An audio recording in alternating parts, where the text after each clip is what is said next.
Waalaikumsalam warahmatullahi wabarakatuh. Bismillahirrahmanirrahim. Alhamdulillahirabbil alamin.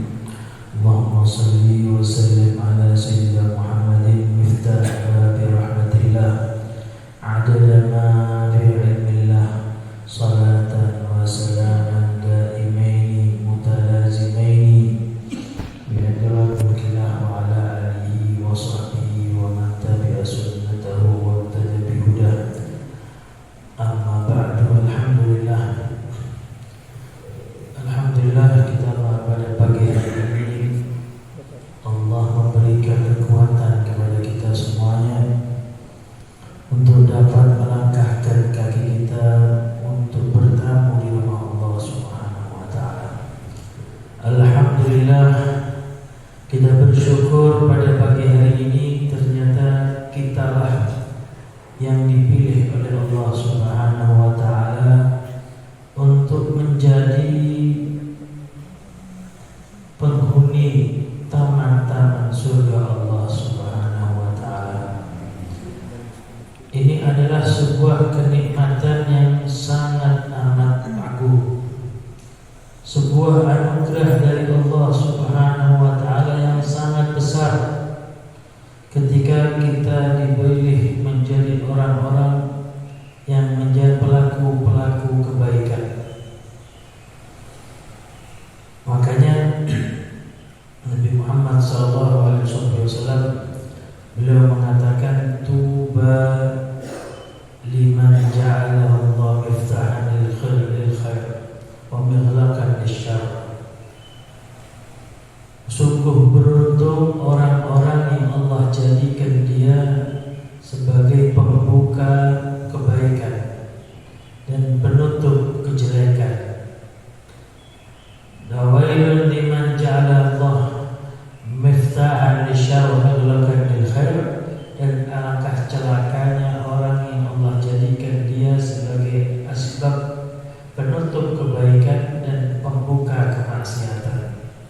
Alhamdulillah, di pagi hari ini kita bersama-sama duduk bersimpuh di rumah Allah Subhanahu wa taala, menjadi tamu-tamu Allah Subhanahu wa taala, sekaligus kita sedang berada dalam taman-taman surga karena majlis yang di situ mengingatkan kita kepada Allah, maka dia termasuk kategori ya, raudhah min riyadil jannah, kebun taman daripada taman surga. Semoga sebagaimana Allah telah memilih kita pada pagi hari ini untuk mendatangi taman-taman surga di dunia, semoga Allah takdirkan kita untuk masuk ke surga yang abadi di akhirat. Amin ya rabbal alamin. Amin. Hadirin hadirat para pengunjung taman surga yang dirahmati Allah Subhanahu wa taala, kita dalam menjalani hidup ini diperlukan semangat, diperlukan optimis, diperlukan rasa spirit yang tinggi dalam beribadah kepada Allah Subhanahu wa taala. Karena kalau kita hidup tanpa didasari rasa semangat dalam ibadah, maka hidup kita pun akan terasa gersang. Maka kehidupan kita ini tidak akan ada merasakan lezatnya munajat kepada Allah Subhanahu wa taala. Orang yang selama hidupnya 24 jam selalu memikirkan dan disibukkan oleh dunia, maka dia tidak akan merasakan lezatnya hidup, nikmatnya hidup. Walaupun dia memiliki harta yang melimpah, walaupun dia memiliki uang yang banyak, tapi jika dia tidak punya ikatan vertikal antara hamba dengan makhluk, maka bisa dipastikan hatinya sedang kering kerontang. Sebaliknya, orang-orang yang dekat dengan Allah, yang selalu mempunyai hubungan batin dengan Allah, yang selalu menjaga sholat 5 waktunya, maka hidupnya akan diberikan ketenangan oleh Allah Subhanahu wa taala. Hidupnya akan diberikan kenyamanan oleh Allah Subhanahu wa taala.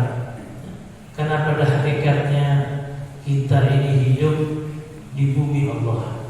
Yang menciptakan kita Allah. Yang mengatur ya, kita Allah. Maka sudah sepatutnya kita untuk tidak boleh terputus hubungan kita dengan Allah. Kita lihat saudara sekalian, contoh yang paling nyata adalah kisah Nabi Allah Yusuf alaihissalam. Kita saksikan ya, di dalam Al-Quran Al-Karim itu banyak kisah para nabi-nabi. Kisah yang paling banyak disebutkan di Al-Quran adalah Nabi Allah Musa alaihissalam. Khusus Nabi Allah Yusuf hanya diceritakan satu kali saja dalam surat Yusuf. Tapi begitu detail, begitu lengkap dari awal sampai akhir kejadian kehidupan Nabi Allah Yusuf alaihissalam. Di antara beberapa ribuan hikmah dalam kisah Nabi Allah Yusuf, di antaranya kita lihat bagaimana kejadian-kejadian dalam kehidupan Nabi Allah Yusuf. Kadang di atas, kadang di bawah. Di awal hidupnya beliau dicintai, dekat dengan ayahnya, mendapatkan prioritas, dicintai oleh seorang ayah, sehingga membuat rasa cemburu saudara-saudaranya. Begitu panjang kisahnya. Kemudian beliau karena hasud, karena iri, saudara-saudaranya kemudian melempar ke dalam sumur dan berubah dari aslinya beliau sedang nikmat dilempar ke dalam sumur yang sudah kering, yang sudah mati. Tujuannya agar Nabi Allah Yusuf sudah hilang, meninggal. Akan tetapi Allah punya rencana. Allah sebagai sutradara dari kehidupan ini punya rencana besar kepada Nabi Allah Yusuf. Kemudian Nabi Allah Yusuf dalam keadaan yang terpuruk,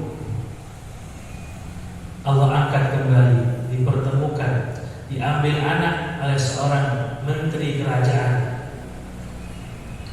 Beliau tinggal di rumah yang mewah, rumah seorang menteri. Kehidupan yang lezat, yang nikmat, rumah besar, serba ada semuanya. Akan tetapi saudara, kenikmatan duniawi yang beliau rasakan itu sama sekali tidak menyebabkan beliau tenang, sama sekali tidak menyebabkan beliau nyaman. Karena kenapa? Karena beliau tidak bisa ibadah dengan sebaik-baiknya.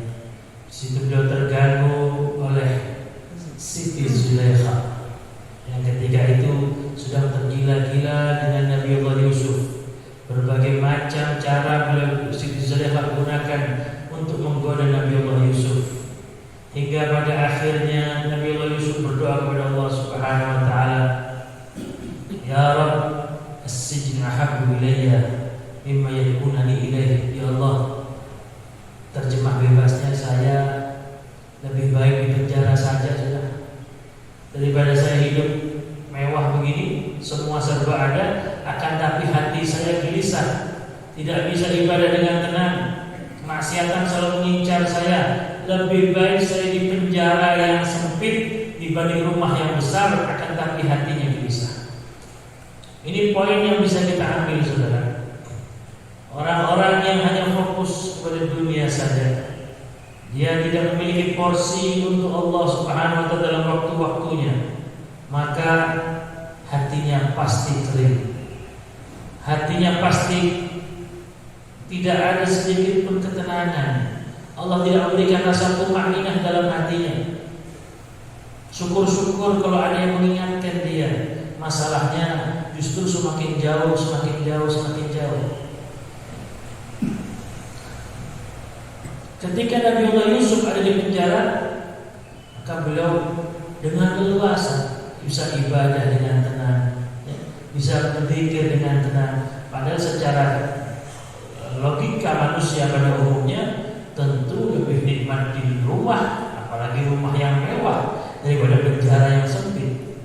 Akan tetapi bagi orang-orang yang mempunyai hubungan yang kuat dengan Allah, dimanapun saja, selagi itu bisa menyebabkan dia untuk berzikir kepada Allah, bisa menyebabkan dia bisa bermunajat kepada Allah,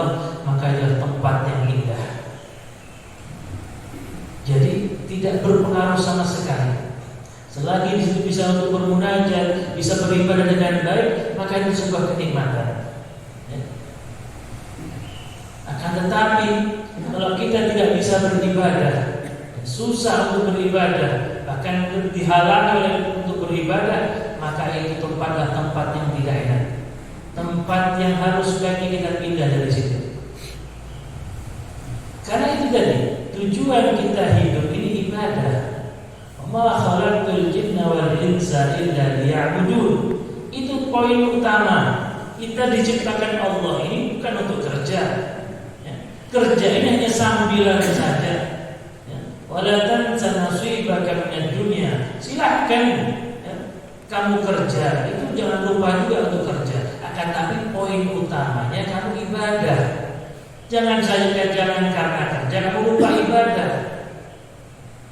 Ya, karena itu dengan kita bangun dari tidur kita berangkat menuju rumah Allah ini untuk beribadah kepada Allah, maka ini insya Allah pertanda yang kuat kita semoga digolongkan orang-orang yang muttaqin insya Allah, orang-orang yang ingat kepada Allah, orang-orang yang mendahulukan ya, kebutuhan kita, kebutuhan rohani kita dibandingkan kebutuhan jasmani kita. Amin. Hadirin hadirat yang dirahmati Allah Subhanahu wa taala. Rasulullah sallallahu alaihi wasallam ya, beliau sebagai figur, sebagai tokoh panutan di seluruh umat manusia. Kita sebagai umatnya wajib dan memang sepatutnya untuk menjadikan beliau sebagai panutan kita. Ya. Kalau bukan Rasulullah, siapa yang mau kita ikuti? Ya. Manusia yang tidak bisa dan tidak mungkin berbuat dosa, manusia yang suci, manusia yang mulia. Ya. Mablagul ilmi fihi annahu basharun wa annahu khairu khalqillahi kullihim. Bahkan silahkan kita puji Nabi Muhammad dengan berbagai macam pujian. Ya.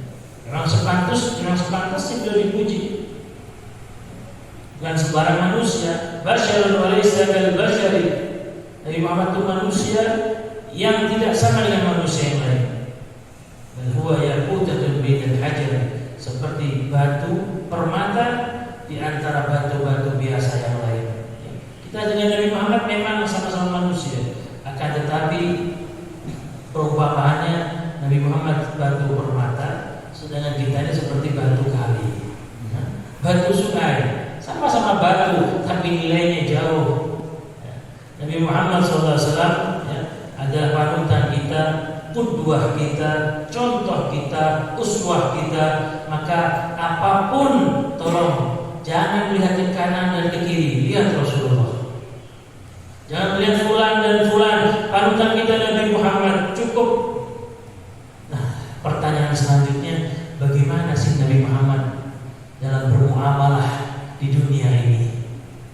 Kita lihat Rasulullah SAW dalam sebuah hadis dalam kitab hadis disebutkan bahwasanya Nabi Muhammad tidak pernah sekalipun rumahnya, keluarganya kenyang 3 hari berturut-turut.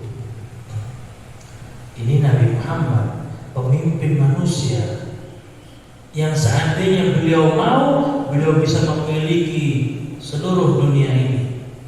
Akan tetapi ternyata kehidupan beliau, kalau kita baca, menangis air mata kita. Seorang nabi, pemimpin manusia seluruh dunia, beliau bahkan tidak pernah kenyang. Kalaupun beliau makan siang, maka beliau tidak makan malam. Kalau makan malam, beliau tidak makan siang. Ini Nabi Muhammad seperti itu, saudara. Makanya Sayyidina Umar bin Khattab radhiyallahu ta'ala anhu, ketika beliau mendatangi rumah Nabi Muhammad, ya, beliau ketika itu Sayyidina Umar sedang melihat Nabi sedang tertidur di atas tikar. Tikarnya pun bukan seperti tikar di rumah kita. Tikarnya zaman Nabi terbuat dari daun kurma seperti daun kelapa gitu. Ya. Maka ketika Nabi Muhammad SAW berbalik dari tidurnya, Sayyidina Umar melihat bekas garis-garis di kulit mulia beliau, bekas pelepah kurma tadi. Menangis Sayyidina Umar bin Khattab. Menangis keluar air mata Sayyidina Umar. Nabi terbangun, kenapa kau menangis wahai Umar? Ya Rasulullah, Raja Persia tidur di atas kasur permadani yang empuk. Raja Romawi, dia tidur di atas tempat kasur yang indah, yang empuk. Sedangkan engkau pemimpin seluruh manusia, tidur di atas tikar seperti ini ya Rasulullah. Sayyidina Umar tidak terima. Sepatutnya engkau harus lebih nikmat lagi. Maka apa jawaban Nabi Muhammad SAW? Sayyidina Umar, hei Umar, ya, tidaklah kamu ridho kalau bagi mereka dunia dan bagi kita nanti adalah akhirat. Artinya biarkan mereka menikmati dunia, toh pada akhirnya mereka nanti akan disiksa di akhirat. Sedangkan kita sudah syukuri saja apa yang ada. Nanti kita akan menikmati akhirat, bukan setahun, 10, 1000, 100 juta tahun, khalidina fiha abada. Kita tinggal di akhirat selama-lamanya, tanpa batas. Biarkan, sabar saja, dinikmati saja dari kondisi. Ya. Itu sosok Rasulullah SAW. Qanaah, menerima apa yang ada. Beliau bukan miskin, saudara, tapi beliau memilih untuk miskin, memilih untuk tidak punya. Beliau bukan nasib. Kalau beliau minta, karena ketika itu malaikat Jibril melaporkan, menyampaikan kepada Nabi, kalau engkau mau wahai Muhammad, ini semua gunung-gunung di Mekah akan dirubah jadi emas. Kalau kamu mau, tapi wahai Muhammad menolak tawaran-tawaran tersebut. Bukan 1 kilo, bukan 2 kilo emas, 1 gunung emas. Kalau mau Nabi. Ternyata kata Nabi Muhammad, tidak wahai Jibril, saya lebih senang dengan kondisi seperti ini. Kalau saya lagi kenyang, saya bersyukur kepada Allah. Kalau saya lagi lapar, saya bertadarruf, saya memohon kepada Allah Subhanahu wa taala. Kenapa pertanyaan selanjutnya? Kenapa Nabi Muhammad memilih seperti itu di dunia? Karena beliau tahu hakikat dunia, saudara. Makanya dalam hadis Nabi bersabda, "Lau kanat ad-dunya ta'dilu inda Allah janaha ba'udah, ma saqaw kafirun minhu syarbata ma." Seandainya dunia ini punya nilai di sisi Allah seperti satu sayap nyamuk, maka orang kafir pasti tidak disuruh minum sama Allah, tidak dikasih minum sama Allah, tidak bayar.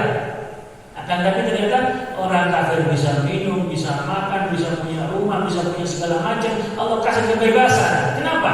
Karena memang dunia tidak ada nilainya di sisi Allah.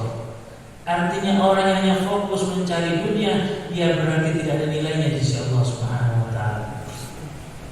Kita lihat juga kehidupan sahabat-sahabat Nabi. Tadi kehidupan Nabi, kemudian kita lihat bagaimana orang-orang di sekitar Nabi. Para sahabat-sahabat Nabi, saudara-saudara sekalian, memang berbagai macam mereka. Berbagai macam dari segi ekonominya. Ada yang kaya raya seperti Sayyidina Abdurrahman bin Auf, ya, ada juga yang miskin tidak punya apa-apa seperti Sayyidina Abu Hurairah, ya. Ada juga Sayyidina Thawban, ada juga Sayyidina Bilal bin Rabah. Ini sahabat-sahabat yang berada di sekeliling Nabi.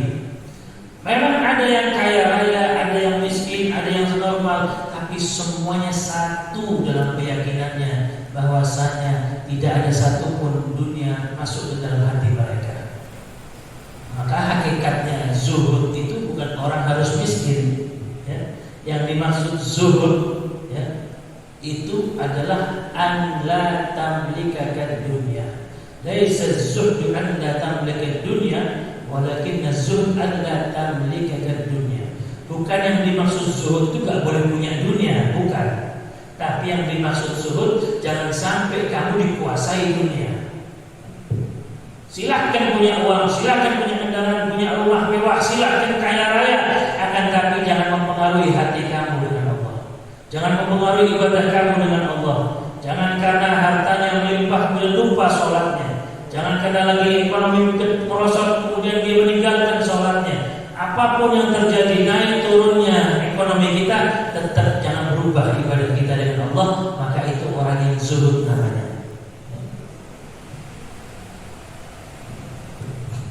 tolak ukurnya di hati, bukan dalam zahir, bukan yang tampak. Itulah para orang-orang mulia melihat dunia yang harus kita ikuti, karena itu contoh kita, panutan kita. Di antaranya saudara, kisah Sayyidina Thauban, seorang sahabat Nabi Muhammad yang sangat amat miskin, fakir. Sayyidina Thauban ini miskin sekali, saudara. Ya, sampai-sampai kenapa disebutkan namanya Thauban? Karena beliau hanya punya 2 baju. Bahasa Arabnya baju itu thaubun, 1 baju. Kalau 2 baju, thaubani. Jadi dia saking melarat, saking miskinnya, sampai-sampai dipanggil si 2 baju, karena cuma punya 2 baju. Semiskin-miskinnya orang Manado pasti punya lebih dari 2 baju. Punya motor juga. Ini hanya punya 2 baju. Tapi uniknya, anehnya, keadaan yang begitu terpuruk dalam ekonomi sama sekali tidak mempengaruhi ibadah dia dengan Allah Subhanahu wa taala. Beliau aktif tetap sholat 5 waktu di belakang Nabi Muhammad SAW, mendengarkan kajian Nabi Muhammad SAW, duduk bersama Nabi di Masjid Nabawi bersama Rasulullah SAW. Cuma beberapa waktu Nabi Muhammad SAW lama tidak melihat wajah Thauban, beberapa hari. Ditanya, kemana Thauban? Semua sahabat-sahabat ditanya, ya Rasulullah, beliau sedang sakit. Maka beliau Rasulullah mendatangi Sayyidina Thauban dan bertanya, malaka ya Thauban, kamu kenapa wahai Thauban? Kok pucat kamu ini?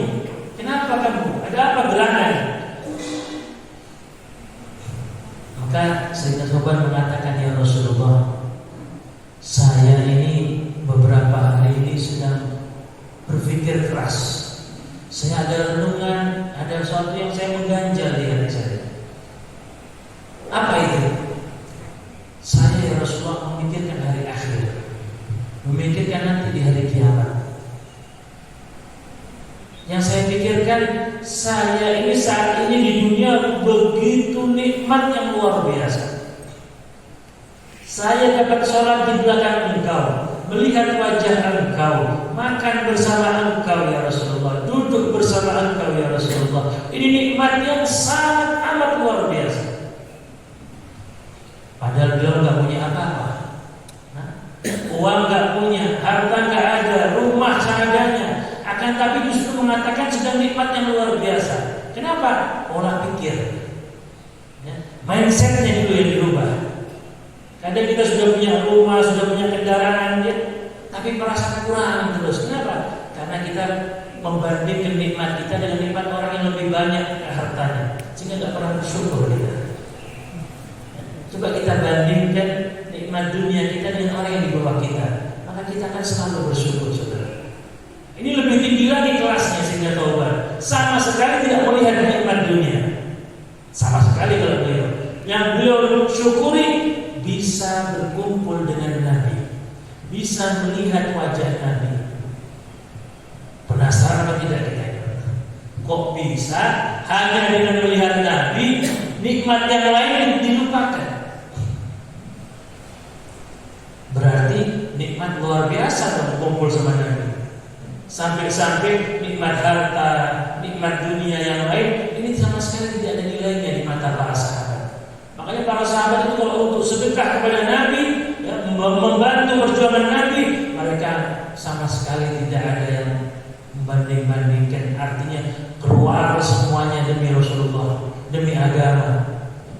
Ketika Nabi Muhammad SAW meminta kepada sahabat untuk mengumpulkan dana perjuangan Islam, maka berbondong-bondong mereka mengeluarkan uangnya. Sayyidina Umar bin Khattab separuh kekayaannya untuk Nabi Muhammad, setengah kekayaan beliau untuk Nabi Muhammad. Sayyidina Abu Bakar seluruhnya untuk Nabi Muhammad SAW. Jadi kenapa mereka bisa seperti itu berkorban? Karena satu, cinta kepada Nabi.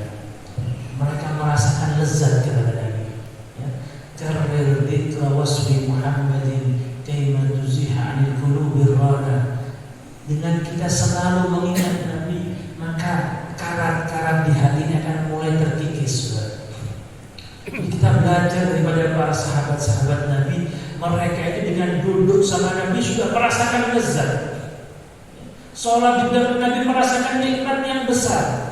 Ini yang harus kita usahakan. Kita memang tidak ditakdirkan sama Allah hidup di zaman Nabi. Kita ditakdirkan hidup di zaman ini. Tapi Allah itu Maha Adil, saudara. Allah Maha Adil.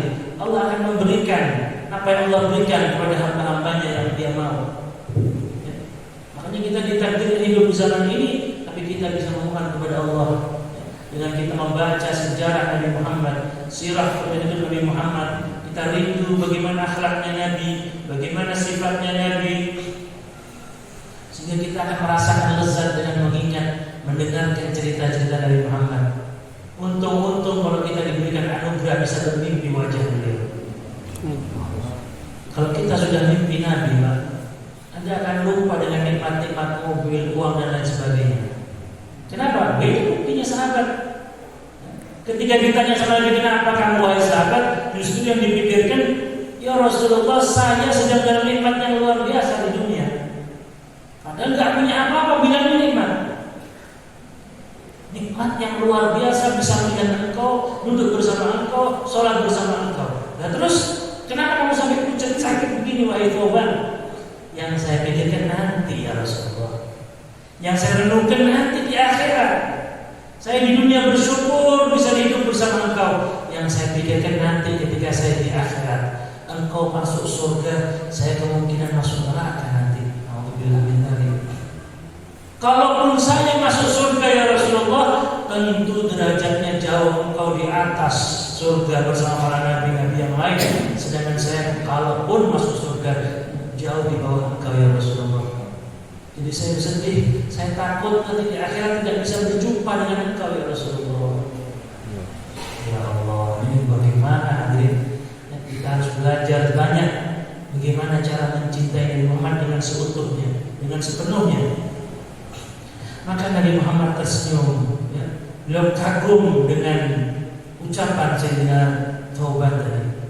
Maka Nabi mengatakan, wahai Thawban, ketahuilah wahai Thawban, seorang itu nanti akan dikumpulkan bersama dengan orang yang dia cintai.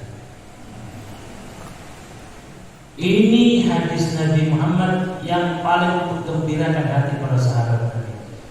Ya. Seseorang nanti wahai Thawban akan dikumpulkan bersama dengan orang yang dicintai.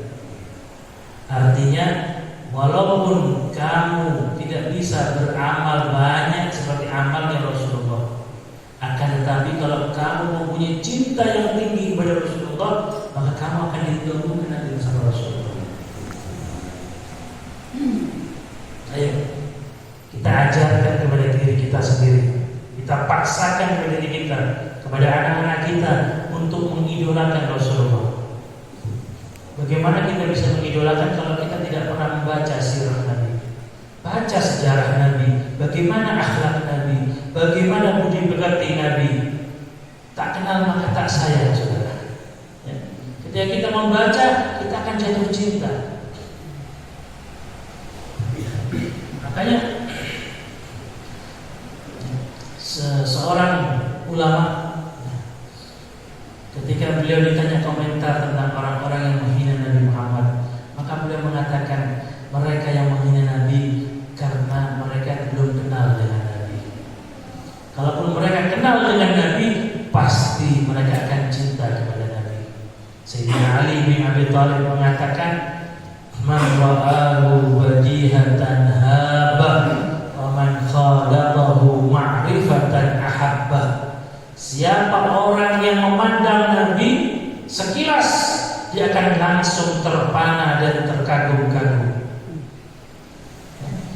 Tidak pernah melihat Nabi, bila melihat Nabi pasti dia akan kagum. Begitu wibawanya sosok Nabi Muhammad. Wa man khalaqahu ma'rifatan ahabbah. Kalau dia sampai kumpul bersama Nabi, maka pasti dia akan cinta dengan Nabi. Kita lihat bagaimana sahabat-sahabat Nabi. Mereka siap berkorban harta bahkan nyawanya untuk Nabi Muhammad SAW karena mereka melihat sosok yang begitu indah, zahir dan batin. Fisiknya Nabi Muhammad perfect, sempurna, tidak ada minus, tidak ada kurang. dari ujung rambut sampai ujung kaki semuanya sempurna, warna kulitnya sempurna, rambutnya indah, matanya indah, hidungnya indah, semua saudara. Ini manusia pilihan Allah persiapkan, tidak mungkin ya. Makanya Allah mengatakan seakan-akan engkau wahai Rasulullah diciptakan sesuai dengan kemauanmu sendiri. Artinya bisa sempurna semuanya. Inilah keindahan sosok Nabi Muhammad. Jadi tidak ada alasan bagi orang untuk membenci Nabi, tidak ada saudara. Mau cari celah yang mana? Orang yang menghina Nabi itu mau cari celah apanya? Mau dibilang apa Nabi itu? Jelek, Nabi bagus, ganteng. Ya. Nabi mau dibilang apa? Bodoh, gak mungkin. Nabi Muhammad pintarnya luar biasa. Sifat daripada Nabi itu fatonah, cerdas. Makanya orang-orang kafir Quraisy ketika mereka kebingungan, ini Nabi Muhammad nih, Rasul yang orang Islam ini mau dicela dari segi apa ini? Mau dihina dari segi apa? Mereka bingung, gak ada celah. Makanya terakhir mereka mengatakan Nabi Muhammad ini gila. Kenapa? Udah kehabisan kata-kata. Mau dibilang apa gak dapat? Ya. Mau dibilang pembohong ngaku Nabi, sedangkan mereka sendiri yang menjuluki Al-Amin. Ya, sebelum Nabi Muhammad diangkat jadi Nabi, apalagi ketika beliau masih anak-anak, mulai masuk usia ABG, itu Nabi Muhammad ya, dikasih amanat sama orang Mekah untuk mengembalakan kambing. Ya, ketika Nabi Muhammad sudah mulai dewasa, mulai besar, itu orang-orang kafir kalau mau titip barang, karena orang-orang zaman dahulu Mekah itu sering bepergian ke Syria atau ke Syam, ya, ke Syria sekarang untuk berdagang. Nah, bepergian itu kan berbulan-bulan. Sedangkan zaman dahulu gak ada bank, ya, gak ada tempat untuk menitipkan barang, sehingga mereka kalau titip barang sama Nabi, mereka titip barang sama Nabi. Bahkan setelah Nabi mengaku sebagai Rasul di surah Allah, tetap mereka titip barang sama Nabi, padahal mereka menghina Nabi. Kenapa? Tidak bisa dipungkiri Nabi Muhammad Al-Amin yang terpercaya. Jadi kehabisan kata-kata, mereka menuduh, ada yang menuduh tukang sihir, ada yang menuduh Nabi Muhammad orang yang gila. Tapi semuanya kalau orang melihat dengan mata hati, mereka akan percaya Nabi Muhammad adalah orang yang benar. Ya. Makanya ada satu kisah ketika Nabi Muhammad memasuki kota Madinah, ya, hijrah beliau. Ketika memasuki kota Madinah, beliau disambut oleh orang kota Madinah. Disambut. Ketika itu di kota Madinah masih ada agama lain, di antaranya agama Yahudi. Yang ketika itu pendetanya bernama Abdullah bin Salam. Ya, namanya Abdullah bin Salam. Abdullah ini kan nama Arab, ya. Karena di Arab jadi namanya Abdullah. Pendeta pun Abdullah namanya. Ini mereka sedang ngobrol. Ini katanya Nabi umat Islam mau datang dari Madinah. Itu mereka semua orang Islam pada menyambut, keluar semua di pinggir jalan ingin menyambut kedatangan Nabi. Ini orang-orang Yahudi sedang nongkrong bersama komunitasnya, melihat kesibukan umat Islam dalam menyambut Nabi Muhammad SAW. Abdullah bin Salam sebagai pendeta dan juga anak buahnya, murid-murid melihat dari jauh kedatangan Nabi Muhammad SAW. Dilihat dari jauh. Semakin dekat. Ketika sudah mulai tampak wajah beliau Nabi Muhammad, langsung otomatis Sayyidina Abdullah bin Salam ini langsung dia mengucapkan syahadat. Asyhadu an la ilaha illallah wa asyhadu annaka Rasulullah. Sehingga teman-temannya heran, kamu ini kenapa? Belum ketemu, belum ngobrol sama Nabi, baru melihat kok langsung baca syahadat. Kenapa kamu nih wahai Abdullah bin Salam?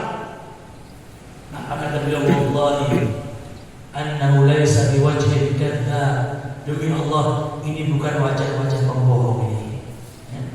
Padahal belum bicara, saudara. Hanya dengan memandang wajah Nabi. Kalau orang yang betul-betul ya benar, betul-betul dia jujur, dia akan melihat dengan nyata bahwa Nabi Muhammad adalah Nabi yang benar. Kenapa beliau berani mengatakan seperti itu, Abdullah bin Salam? Karena beliau telah membaca dalam kitab Taurat, kitab yang diturunkan kepada Nabi Allah Musa yang masih asli, dibaca di situ bagaimana ciri-ciri Nabi akhir zaman, dan beliau dapatkan semuanya ada pada sosok Nabi Muhammad. Gak pakai ngobrol, gak pakai apa, melihat sekali langsung dia percaya ini adalah Rasulullah SAW. Inilah kemuliaan Nabi Muhammad, ya, keagungan Nabi kita Nabi Muhammad SAW yang harus kita tiru semua. Segala halnya kita contoh Nabi Muhammad SAW, termasuk ya, lebih-lebihnya dalam urusan kita melihat dunia. Silahkan kita bekerja, silahkan kita sibuk untuk cari harta dunia, tapi jangan lupa kita punya tugas untuk kita mengumpulkan bekal akhirat. Jangan sampai kita hanya sibuk mengumpulkan uang, akan tapi kita nanti ke akhirat dalam keadaan fakir, miskin, tidak punya apa-apa, karena kita tidak ada bekal. Ya. Maka kirimkan uang kita ke akhirat, transfer uang kita ke akhirat, supaya nanti kita bisa bertemu lagi dengan uang kita. Bagaimana transfernya? Mana banknya? Bank Allah banyak, saudara. Ini masjid bank Allah. Itu orang fakir miskin banknya Allah. Itu anak yatim banknya Allah. Ya. Itu orang-orang yang berjuang di jalan Allah, itu banknya Allah semuanya. Di mana kita taruh uang kepada mereka, maka uang itu akan kita jumpai lagi nanti di akhirat. Oleh karena itu, melalui ya, kuliah subuh ini saya mengajak khususnya kepada saya pribadi dan kepada seluruh saudara-saudara sekalian, ayo kita persiapkan bekal kita untuk akhirat dengan sebaik-baiknya. Usia kita tidak tahu sampai kapan lagi. Allah memberikan umur pada kita sampai hari ini, berarti Allah ingin masih mendengar taubat kita. Allah berarti masih ingin mendengar taubat kita, istighfar kita, kesempatan kita. Mumpung ini kita ada di bulan Rajab akhir dan kita sebentar lagi masuk bulan Sya'ban. Semoga Allah sampaikan dari bulan Ramadan, memberikan kepada kita sehat walafiat, turun umur fi taatillah. Allah berikan kepada kita dan keluarga kita semuanya kesempatan dapat menikmati bulan Ramadan, dapat beribadah di bulan Ramadan. Maka orang yang sukses nanti di bulan Ramadan, tandanya, cirinya, kalau kita ingin tahu siapa yang sukses nanti di bulan Ramadan, adalah orang yang mempunyai persiapan menyambut Ramadan. Kalau dia tidak punya persiapan, maka bisa dipastikan Ramadan akan berjalan sia-sia. Bagaimana persiapannya? Taubat kepada Allah. Taubat kepada Allah. Persiapkan untuk bulan Ramadan. Baca Al-Quran dari sekarang. Jangan nunggu Ramadan baru tadarus. Tapi dari sekarang kita baca Al-Quran. Kita buka Al-Quran di rumah kita yang mulai berteduh itu. Kita buka, kita baca, kita istighfar kepada Allah. Insya Allah kalau sudah terbiasa masuk Ramadan, kita akan semakin semangat lagi. Semoga Allah memberikan kekuatan kepada kita semuanya. Amin. Allah memberikan keberkahan pada harta kita, rezeki kita, anak-anak kita, keluarga kita semuanya. Dan semoga pada akhirnya kita memohon kepada Allah, apabila Allah ingin mencabut nyawa kita, semoga dipanggil dalam husnul khatimah. Amin. Husnul khatimah. Amin. Ya Allah biha, ya Allah bi husnul khatimah. Amin. Ala hadhihi niyyah wa kulli niyyah salihah. Wa nawaitu min zaman wa hadana wa salafna salihun. اللهم اجعلنا في نيتهم في اعمالهم وان الله ييسر عزائنا ويبارك لنا واعمال اولادنا وان الله يطول اعمارنا في طاعه الله ورزق الميسره وان الله يحفظنا واياكم من شر الفتن والمحن ما ظهر منها ما بطن وان الله يؤيد الاسلام والمسلمين اللهم انصر الاسلام والمسلمين اللهم احفظ الاسلام والمسلمين اللهم اصلح من في صلاحه صلاح الاسلام والمسلمين اللهم اهلك ودمر من في هلاك صلاح الاسلام والمسلمين ربنا تقبل منا انك انت السميع العليم وتب علينا انك انت التواب الرحيم صلى الله على سيدنا محمد البشير النذير والسراج المنير وعلى اله وصحبه وسلم بفضل سبحان ربك رب العزه عما يصفون والسلام على المرسلين والحمد لله رب العالمين وبلا حضره النبي سيدنا محمد صلى الله عليه وسلم الفاتحه. أعوذ بالله من الشيطان الرجيم. بسم الله الرحمن الرحيم. الحمد